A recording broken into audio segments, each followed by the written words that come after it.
Du lundi au vendredi, entre 13h et 14h sur Random Music, Eddie Piron se déplace chez vous pour parler de vous. Voilà, aujourd'hui, nous avons avec nous Monsieur François Meuleman. Monsieur Meuleman, vous êtes formateur, vous faites partie d'une association qui s'appelle Forméo. Forméo, c'est quoi exactement? Forméo, c'est une ASBL qui a deux activités. Nous travaillons d'abord beaucoup en entreprise avec des grands groupes belges. Alors en entreprise, nous avons la réputation d'être fort proche des personnes. Et dans un même temps, Forméo travaille beaucoup dans les associations et c'est pour ça qu'on est là aujourd'hui, dans les écoles, où là on a l'image de gens très professionnels. Donc on marie les deux. Alors justement, des formateurs dans une école, ça fait quoi? Alors nous on adore parce que c'est une école de vie, ça nous oblige à être encore plus performants qu'en entreprise. Vous devez imaginer que quand vous formez 10 cadres ou 10 personnes, 10 employés dans une entreprise, mais ils sont obligés d'être attentifs. Donc nous on a facile en école, c'est un challenge permanent. Et puis si je peux me permettre, en école, à chaque jour, on a gagné notre pain parce qu'on sent qu'on propose des solutions et qu'il y a un réel progrès pour les élèves. Le micro-baladeur au cœur de la culture, une autre façon de parler de vous. Le micro-baladeur au cœur de la culture, une autre façon de parler de vous. Nous sommes aujourd'hui avec François Meuleman qui est formateur au sein de l'ASBL Forméo. Alors parmi les formations que vous donnez, notamment des formations en matière de mémorisation. Alors la mémorisation, c'est... on a un petit peu peur, c'est un mot qui fait peur quand même. Hein. Et certains disent j'ai une bonne mémoire, d'autres disent j'ai une mauvaise mémoire. Alors la mémoire, elle est bonne, elle est mauvaise? Alors c'est vrai qu'il y a toujours un petit pourcentage de personnes qui ont une excellente mémoire. Alors si on met de côté ces gens-là, j'aime bien répéter que la mémoire n'est pas une qualité. La mémoire, ça repose sur des trucs, des méthodes. Vous devriez une fois assister à nos formations auprès des élèves dans l'enseignement professionnel où en moins d'une minute, on arrive à leur faire mémoriser des listes de 10 ou 15 items, comme on dit. On arrive à leur faire mémoriser des textes. On arrive à, de nouveau, les persuader qu'ils peuvent réussir. Alors je sais que la mémoire, c'est pas le pilier de l'enseignement, mais si vous n'arrivez pas à mémoriser, vous ne réussissez pas votre année. Donc on est là, on n'est pas là pour changer les élèves, on est là juste pour leur donner des astuces pour pouvoir étudier non plus en 3 heures, mais en 10 minutes leur cours. Du lundi au vendredi, entre 13h et 14h sur Random Music, Eddie Piron se déplace chez vous pour parler de vous.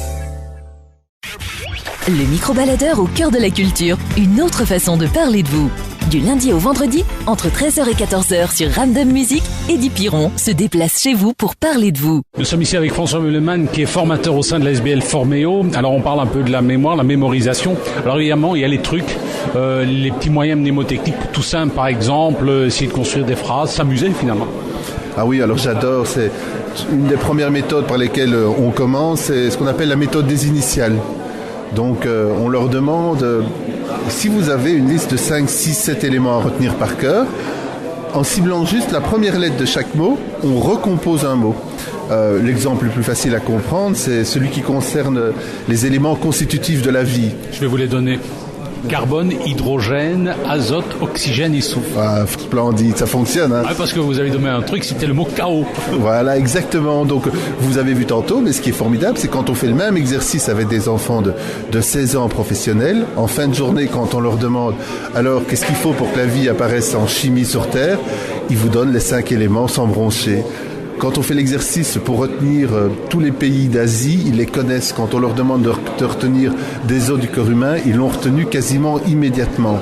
Alors pourquoi c'est important? Parce qu'à partir du moment où l'élève n'a plus de problème pour mémoriser, il va pouvoir s'intéresser à d'autres choses, comprendre ce qu'il y a derrière les mots, avoir un esprit critique, rechercher d'autres informations. Et surtout, on essaye de quitter le côté torture des études. Une fois que la mémorisation est acquise, il n'y a plus que du bonheur normalement. Le micro-baladeur, l'info de votre région. Le micro-baladeur, présenté par Eddie Piron, c'est tout de suite. Nous sommes aujourd'hui avec François Meuleman, formateur au sein de l'ASBL Forméo. Alors, une question que j'ai envie de vous poser, il existe aussi d'autres moyens, les moyens olfactifs. Par exemple, moi j'aimais bien quand j'étudiais de bouger. Alors ça dépend de qui vous êtes, de votre façon de fonctionner. On postule généralement qu'il y a 3 grands types. Alors vous avez les gens qui sont visuels, alors eux ils adorent voir. Eux ils vont se souvenir le jour de l'examen que la réponse à la question elle était en haut à droite sur la feuille. Ils vont se souvenir du professeur pendant le cours. Puis vous avez les auditifs, c'est la deuxième grande famille. L'auditif, il se rappelle des phrases. Quand il étudie, il parle, il n'arrête pas de parler, il se répète. Il a besoin de l'expliquer à ses parents. Et puis vous avez des gens comme vous, kinesthésiques. Alors lui, il va souligner. Le kinesthésique, il va faire une synthèse. Et quand il aura fini la synthèse, il va recommencer la synthèse de la synthèse. Il ne peut pas s'empêcher. Le kinesthésique, il va marcher en étudiant. Alors nous, ce qu'on fait, c'est vrai que ça prend un peu de temps, ça prend une demi-heure, mais on aide chaque élève à se situer. Est-ce que je suis kinesthésique, olfactif ou visuel? Et puis après, on leur donne une liste de trucs pour mieux apprendre. Le micro-baladeur au cœur de la culture, une autre façon de parler de vous. Du lundi au vendredi, entre 13h et 14h sur Random Music, Eddie Piron se déplace chez vous pour parler de vous. Intéressé? Contactez-nous à l'adresse email suivante: microbaladeur@randommusic.be. Nous étions aujourd'hui avec François Meuleman, formateur au sein de la SBL Forméo. On a parlé notamment de la mémorisation. Alors il y a un mot, ça fait bien, hein, c'est la congruence. Ah là, la congruence est très important. Ça vaut pour tout en fait. Le cerveau se souvient bien des choses s'il est dans le même état qu'au moment où il les a apprises. Donc ce qu'il faut dire aux étudiants, ça vaut surtout pour l'UNIF, mais aussi pour les jeunes en secondaire ou dans les hautes écoles. Si vous étudiez en buvant de la carapils ou de la Jupiler, sans faire de publicité, eh ben, le lendemain matin, à 7h30 du matin, c'est café, biscotte et Jupiler. Parce que si vous étudiez sur l'effet de l'alcool, vous arrivez à l'examen sous effet de l'alcool. Si vous fumez beaucoup, c'est la même chose. Si vous buvez de la Red Bull, eh ben, il faudra en boire une avant de partir à l'examen. C'est absolument essentiel. Si vous n'êtes pas dans le même état, vous risquez le trou noir, vous allez avoir des difficultés à vous remémorer les choses. Un exemple très important pour moi, ce sont les jeunes qui fument. Donc nous, on ne porte pas de jugement moral là-dessus, c'est pas notre rôle, de jugement moral, excusez-moi, mais un élève, quand il est à l'examen, il passe 3 heures sans fumer. Ça veut dire que s'il veut étudier, eh ben, il doit étudier sans fumer, parce qu'il sera dans le même état que le jour de son examen. Ça, c'est la congruence. Le micro-baladeur au cœur de la culture, une autre façon de parler de vous. Du lundi au vendredi, entre 13h et 14h sur Random Music, Eddie Piron se déplace chez vous pour parler de vous.